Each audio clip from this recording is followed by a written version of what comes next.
सो LiLH4 के साथ जब रिडक्शन कराएंगे तो प्रोडक्ट वाले पार्ट में जो 6 मेंबर रिंग है, बस इसमें जहाँ pH है वहाँ तो वही रहेगा, लेकिन जो डबल बॉन्ड ऑक्सीजन है ये अपने आप को OH में कन्वर्ट करेगा। फिर अगर हम लोग H3PO4 के साथ हीटिंग करेंगे तो डिहाइड्रेशन ऑफ अल्कोहल होगा, इवन एलिमिनेशन।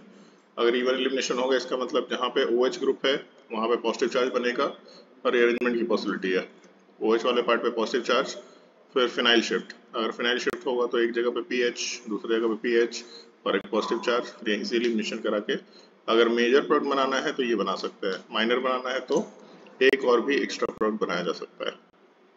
ये हम लोग का प्रोडक्ट बनना चाहिए। Calculate the molecular mass W of product 1, product 1 नहीं सॉरी I का मोलर मास कैलकुलेट करना है, चलो ठीक है। And report your answer as N where N is equal to W+3, ठीक है, तो निकल जाएगा, अब तो कोई दिक्कत नहीं है। और बता भाई, क्वेश्चन नंबर 8 के बाद 11। अरे जो वहां पे बाइक है ना उसको वापस रिएक्ट करना है। एक क्या दिया है तुमको नहीं समझ आ रहा है, खोपड़ी खाली है। अरे एक्स को यार नॉन कंपाउंड है, सो रिएक्शन होने के बाद प्रोडक्ट बन गया, बता दो कि एक्स क्या होगा। इस बार ये थोड़े ना पूछे कि प्रोडक्ट क्या है, प्रोडक्ट ऑलरेडी दे रखा है। अगर प्रोडक्ट दे रखा है तो पूछेगा ऑब्वियस सी बात है रिएजेंट क्या है। पहले स्टेप में PCl5 दे रखा, PCl5 क्या करेगा, OH को हटाएगा और यहाँ पे क्लोरीनेशन, तो पीएच के साथ कार्बन, इसके ऊपर क्लोरीन, NaSH क्या करेगा, SN2 रिएक्शन। सो प्रोडक्ट में SN2 तो दिया, मतलब पहले तो पीएच के साथ C और SH होगा, फिर उसके बाद हम लोग OH माइनस के साथ रिएक्शन करा रहे हैं। SH वाला पार्ट लिविंग ग्रुप तो अच्छा है नहीं, इसका मतलब एसिड बेस रिएक्शन हो सकते हैं। OH माइनस SH माइनस के साथ कंबाइन करके पीएच के साथ पीएच के साथ C और S माइनस का फॉर्मेशन कराएगा। फिर कोई एक अननोन कंपाउंड है जिसके साथ रिएक्शन करने पे ये नया पार्ट आ रहा है। अगर नया पार्ट आ रहा है इसका मतलब ऐसा ही कोई एक कंपाउंड रहा होगा, हम लोग ऐसा कंसिडर कर सकते हैं। तो पीएच के साथ कार्बन, इसके ऊपर Cl डाल दो या ब्रोमीन डाल दो, ये सल्फर इलेक्ट्रॉन कोऑर्डिनेट करके यहाँ से Cl को हटाएगा, तो प्रोडक्ट में पीएच के साथ कार्बन, इसके साथ सल्फर, और उसके बाद जो नया वाला पार्ट है उसके तरफ से एक कार्बन और उसके ऊपर एक पीएच, ये हम लोग का प्रोडक्ट दे रखा है। अननोन रिएजेंट पूछा है, बस वो अननोन रिएजेंट वाला part, number of times SN2 reaction takes place. So पहले वाले केस में SN2 रिएक्शन होगा 1, दूसरे वाले केस में SN2 रिएक्शन होगा 2, तीसरे में एसिड बेस रिएक्शन नहीं होगा, और X वाले पार्ट में SN2 रिएक्शन होगा 3। 4 कैसे हो सकता है, 4 नहीं होगा, 3 4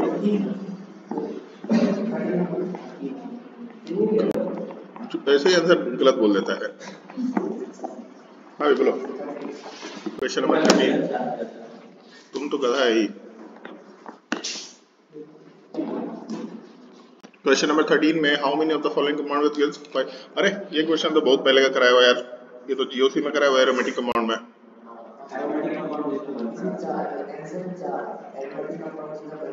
एरोमेटिक कंपाउंड केवल नहीं, जहां जहां पे कार्बोकेटायन ज्यादा स्टेबल है, इसमें तो कार्बोकेटायन अनस्टेबल, ये नहीं बनेगा। दूसरे वाले केस में कार्बोकेटायन बहुत स्टेबल एरोमेटिक है, ये बनेगा ही बनेगा। तीसरे वाले केस में कार्बोकेटायन एरोमेटिक है, ये भी बनेगा ही बनेगा। फिर उसके बाद चौथे वाले केस में यहाँ पे पॉजिटिव चार्ज नहीं बनता, ये नहीं बनेगा। क्या उसके बाद वाले केस में क्लोरीन हटेगा, अगर पॉजिटिव चार्ज आएगा तो भी एरोमेटिक कंपाउंड बनेगा, तो यहाँ बनेगा ही बनेगा। उसके आगे वाले केस में भी क्लोरीन अगर हटेगा, पॉजिटिव चार्ज को 2 रेजोनेंस मिल रहा है, यहाँ पे भी बनेगा। तो टोटल 1 2 3 4 आंसर होगा। और कोई doubt?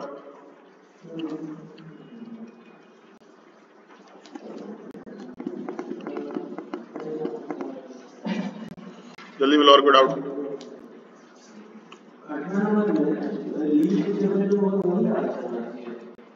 Which is the strongest nucleophilic site in the following species? So हाँ वही होगा।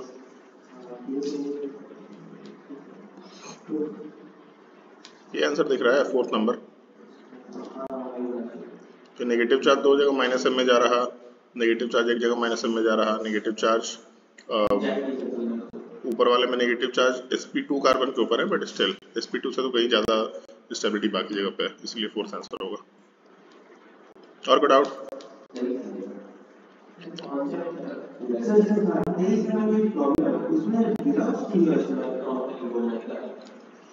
trans 2-butene reacts with Br2, X number of products are formed. X number तो बोलने का कोई सेंस ही नहीं, फिर तो एक ही प्रोडक्ट बनेगा, तो ऑब्वियसली बात है स्टीरियोइसोमर काउंट करने बोला है. Whereas when trans 2-butene reacts with HBr, Y number of products are formed. Report your answer at YX. ठीक है. So अगर हम लोग ट्रांस का रिएक्शन कराते हैं, ट्रांस में एंटी एडिशन कराएंगे तो मीजो कंपाउंड बनेगा. इसका मतलब पहले वाले पार्ट में हम लोगों को और ब्यूटीन दे रखा, मतलब सिमेट्रिकल अल्कीन दे रखा. सो ट्रांस टू ब्यूटीन में अगर हम लोग एंटी एडिशन कराएंगे तो एक ही प्रोडक्ट बनेगा. फिर बोला है when trans two butene reacts with HBr, अगर ट्रांस टू ब्यूटीन का रिएक्शन HBr के साथ कराते हैं, सो HBr वाले पार्ट में हम लोगों के पास किसी एक जगह पे ब्रोमीन आएगा, मतलब एक कैरल सेंटर जनरेट हो रहा है. अगर एक कैरल सेंटर जनरेट हो रहा है तो दो आंसर आएगा. सो अपना आंसर हो जाना चाहिए 12. हाँ 21.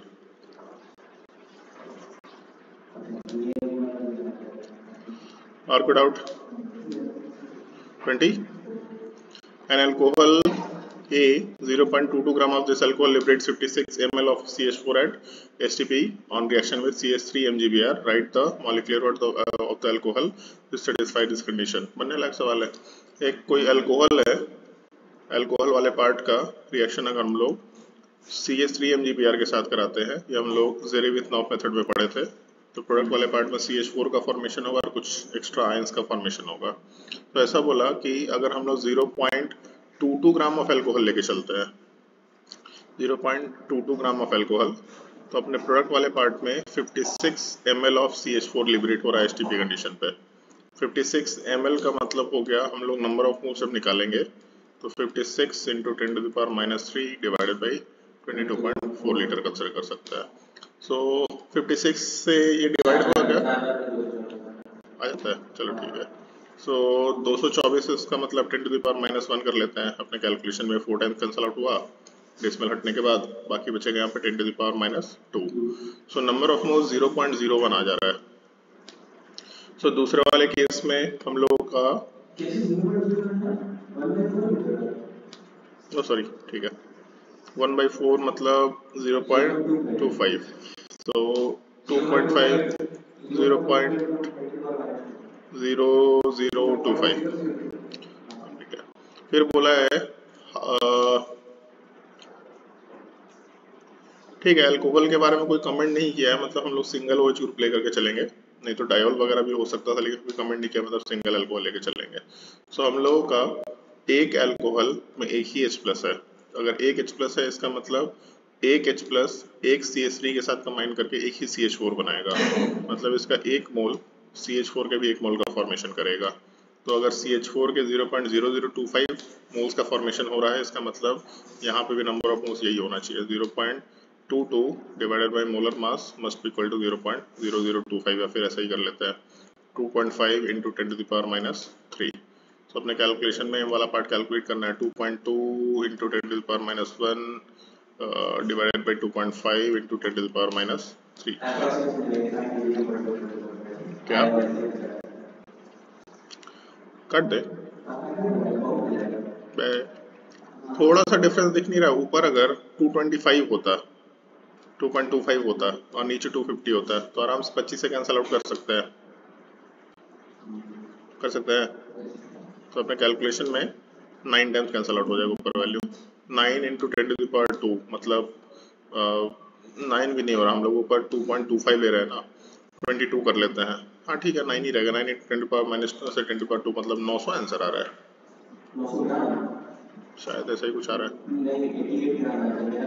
अच्छा तो ठीक है, शायद कैलकुलेशन कुछ एरर कर रहे होंगे, देख लेते हैं. 0.22 मतलब हो गया 2.2 into 10⁻1 divided by 2.5 into 10⁻³ calculation में ये -2 कैंसिल आउट होगा. हाँ ठीक है. सो यहाँ से डेसिमल अगर हटाएंगे तो एक और 10⁻1 का फैक्टर आएगा, मतलब -1 बचेगा. 22/25 मतलब अप्रोक्सीमेटली 90 आंसर आ रहा है. 88 अगर आंसर है तो ठीक है, 90 आंसर आएगा. और कोई डाउट?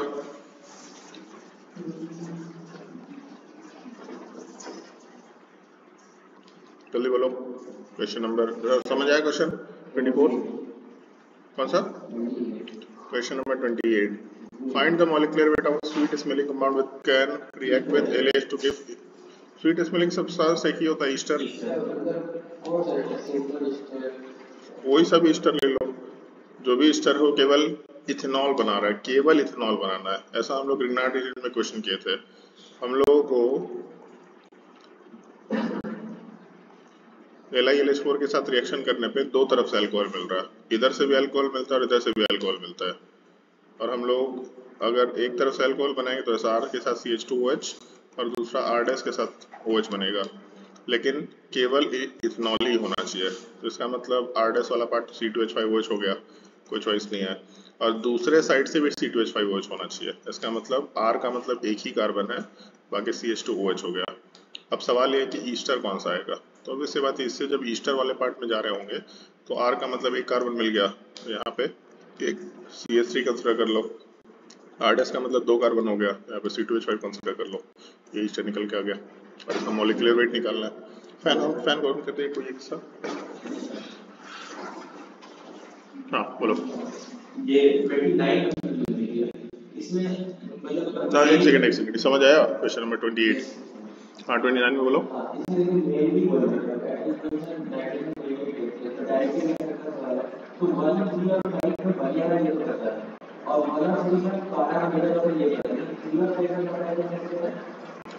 पहले वाला रिंग ज्यादा रिएक्टिव है, ऐसा क्वेश्चन अपने नोट्स कॉपी में किया हुआ है।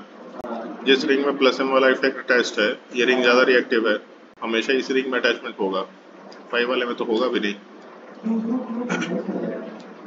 और ऐसा अपने नोट्स कॉपी में है भाई क्वेश्चन, एक जगह पे 5 है, लेकिन इसका ऐसा थोड़ी नहीं कि हम लोग इस वाले रिंग में माइनस एम इफेक्ट प्रेजेंट है, इस वाले रिंग में प्लस एम इफेक्ट प्रेजेंट है, तो इसका मतलब इमीडिएट जो रिंग है उसका रिएक्टिविटी ज्यादा होगा, दूसरे वाले का रिएक्टिविटी कम होगा।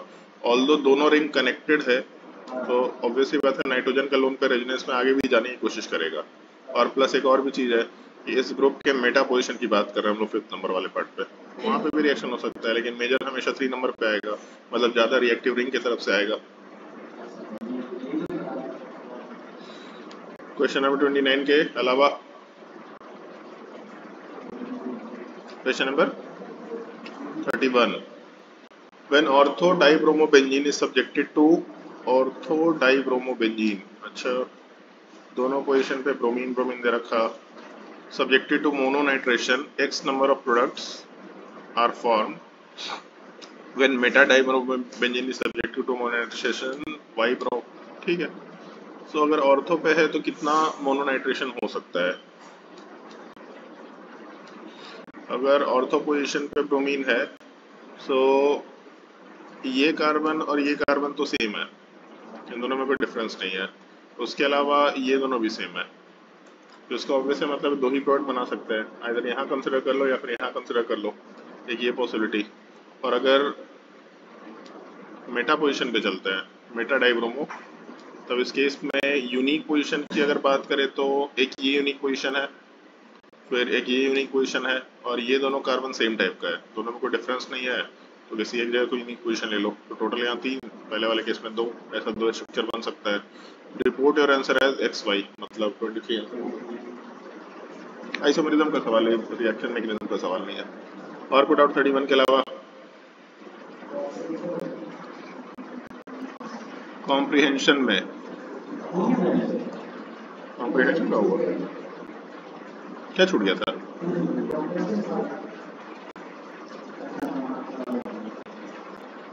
कॉम्प्रिहेंशन 5, हाँ भाई बताओ क्या तकलीफ है, without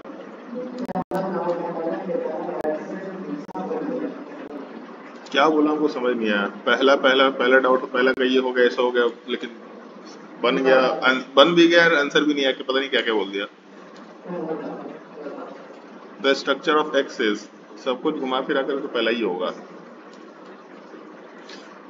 hydrocarbon x molecular formula C4H6 दे रखा, C4H6 का मतलब है अल्काइन का फॉर्मेशन या फिर डाई एल्कीन दे रखा है, डिग्री ऑफ अनसैचुरेशन 2 दिख रहा, तो इधर पाई बॉन्ड में अल्काइन हो सकता है, नहीं तो डबल अल्कीन हो सकता है। Produces N aldehyde by through hydroboration oxidation and A ketone Z through oxymercuration demercuration, अच्छा सो अगर एल्डिहाइड या कीटोन का फॉर्मेशन हो रहा है, इसका मतलब डबल अल्कीन तो नहीं होगा, ये तो वैसे ही रिजेक्ट हो गया। ये आंसर ऐसे भी नहीं हो सकता क्योंकि इसमें डिग्री ऑफ अनसैचुरेशन 3 है, तो ये आंसर भी रिजेक्ट हो गया। ये दो पॉसिबिलिटी कंसिडर कर सकते हैं। लेकिन अगर हम लोग फर्स्ट पॉसिबिलिटी कंसिडर करेंगे तो यहाँ से किसी भी तरीके से एल्डिहाइड नहीं बन सकता, दोनों में से कहीं से। जबकि बी वाले केस में एक तरफ से कीटोन बन सकता है और दूसरी तरफ से हम लोग एल्डिहाइड बना सकते हैं। तो अगर हम लोग हाइड्रोबोरेशन ऑक्सीडेशन करेंगे, ठीक है, अगर हाइड्रोबोरेशन ऑक्सीडेशन करेंगे तो लेस स्टेबल कार्बोकेटायन से प्रोडक्ट बनेगा, ये मतलब एल्डिहाइड का फॉर्मेशन हो रहा। और अगर ऑक्सीमर्क्यूरेशन डीमर्क्यूरेशन करेंगे तो नॉन क्लासिकल कार्बोकेटायन बनेगा और मोर स्टेबल कार्बोकेटायन जहाँ पे बन सकता है वहां से प्रोडक्ट का फॉर्मेशन होगा। तो ऑब्वियसली बात है बी आंसर होगा आंसर। फिर बोला इसमें X Y and Z are functional isomer, obviously बात है एल्डिहाइड और कीटोन तो फंक्शनल आइसोमर रहेगा ही। X gives P when treated with excess HOCl and Q when treated with HCl। अगर X का रिएक्शन HOCl के साथ कराएंगे और HCl के साथ कराएंगे तो HCl में तो ये बनेगा, मतलब Q वाला पार्ट तो समझ में आ गया, Q वाला पार्ट ये निकल के आना चाहिए। और अगर HOCl लेके चलते हैं तो HOCl वाले पार्ट में बाहर वाले कार्बन पे Cl अटैच होगा, अंदर वाले पे 2 OH ग्रुप अटैच होगा, मतलब डबल बॉन्ड ऑक्सीजन का फॉर्मेशन करा सकते हैं। बस ये आंसर है। और कोई डाउट? बस इतना ही था रिएक्शन मैकेनिज्म। तो अब तो पूरा बना सकते रिएक्शन मैकेनिज्म। क्या अगले हफ्ते?